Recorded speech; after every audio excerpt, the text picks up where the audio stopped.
আসসালামু আলাইকুম। আজকে আমরা বরফে হাত দিয়ে হার জিতের খেলা হবে, রেষারেষি। তো এখানে যেহেতু এগুলো কেনা বরফ নয়, এগুলো হচ্ছে আপনারা বুঝতে পারছেন ফ্রিজের বরফ। তো দেখা যাক কে জেতে আর কে হারে। হাত দিয়ে থাকার জন্য কতক্ষণ রাখা যায়। স্টার্ট।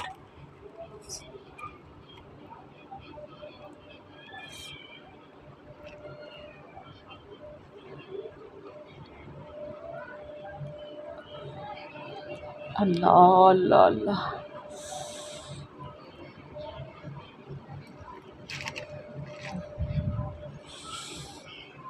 এখান থেকে আমার ছেলেকে দেখুন, ও একভাবে রেখে আছে। আমি আর পাচ্ছি নি আমরা কিন্তু অনেককে দেখেছি এইভাবে বরফে হাত দিয়ে রাখা, রেষারেষি চলে। আমাদের এটা হার জিতের খেলা নয়, এটা হচ্ছে আমরা ট্রাই করছি যে কে কতক্ষণ রাখতে পারে। আর রাখতে পারছি নি, এই উঠালুন।